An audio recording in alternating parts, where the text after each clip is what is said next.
discuss these elections and the implications it will have. I'm joined by Dr. Francis Onditi. He's an international relations expert, and Professor Patrick Bond, a political economic analyst, joining me there in Johanesburg. Gentlemen, thank you for joining us on Africa Live. Dr. Onditi, first to you, though. It's been quite an interesting term for President Trump up to this point, though. How closely do you think that the world and world leaders are watching the midterm elections there?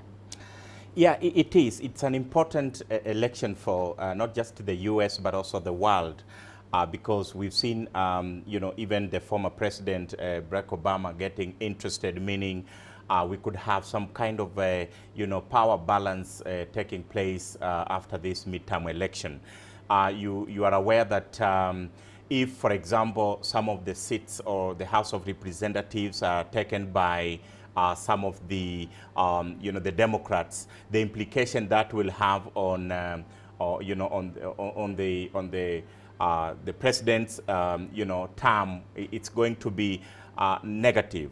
Perhaps sometimes they will have control over the House. They may have some important decisions being undertaken under their watch. So it's an important thing, but then Donald Trump has not done so much for many leaders in the world.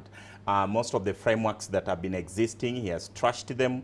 For Africa, the AGOA that used to be very interesting trading framework for many African states seem to be not really promising. Yeah. All right.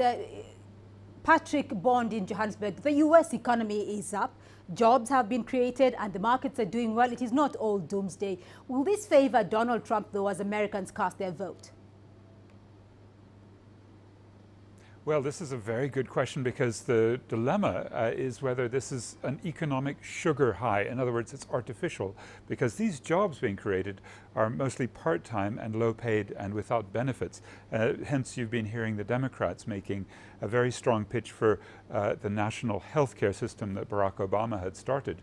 And I think if we see the kinds of problems in the U.S. economy that we saw 10 years ago after a similar sugar high based on debt, based on financial speculation, we know that the corporate indebtedness is at an all-time high. The stock market is at an unsustainable high and is going up and down.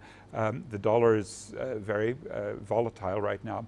So I wouldn't count on a longer-term boost, but yes, in the short term, with relatively low interest rates, because Trump has pushed the delay in raising the rates by his Federal Reserve off a little bit, with just pressure on Jerome Powell, his chair, it does seem that the economy is working in his direction.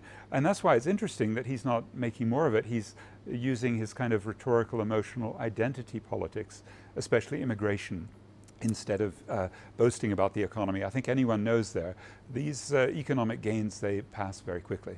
Right. Dr. Onditi, economic gains could pass very quickly, but let's look at some of the implications of a Democrat win here. What is likely to happen to pending investigations on President Trump if the Democrats do get a shift in the Congress? We shouldn't forget that, Beatrice, the House of Representatives controls, if it gets majority, that is the Democrats, it has a lot of powers. One of the things, they control some of the, committees. They actually have the powers to impeach any leader, including the president.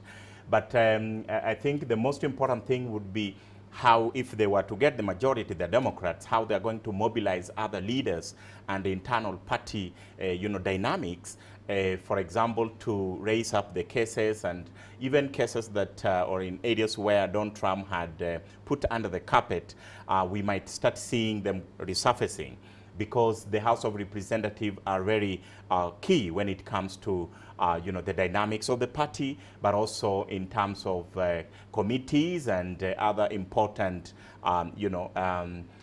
sittings that determines the fate of a president or other leaders, for that matter. So the case of Donald Trump vis-a-vis, the allegations that he had against the past elections, we might see them coming out strongly, because now the Democrats might have a political mobilization in their hands. Right. Patrick, and of course the world is watching very closely the US-China economic tiff there. Under Donald Trump, the economy seems to be headed in the right direction, but how sustainable will that be in the face of the trade tension with China and the European Union, America's key trading partners?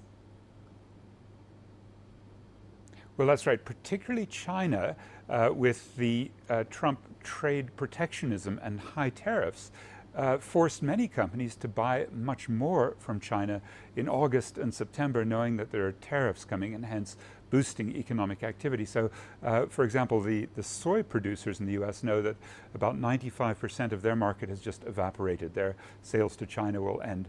And that displaces many of these commodities, Chinese commodities that would have gone to the U.S. or U.S. commodities to China. That means a sort of surplus flow into the rest of the world.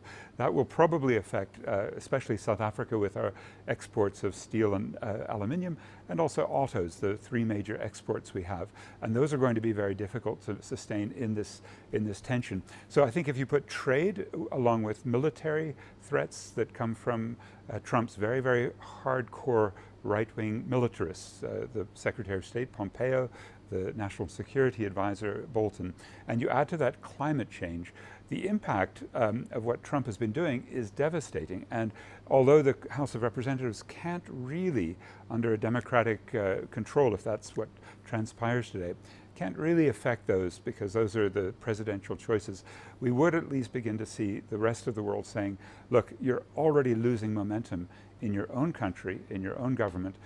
You've got to now start becoming more rational on climate change, on trade, and especially on the threat of militarism, especially now with Iran in the crosshairs of Donald Trump. Right. Dr. Onditi, a final comment from you, though, because America under Donald Trump seems to be more divided than ever before at this stage. The country seems to be leaning more towards isolationism, wanting to do away with globalization.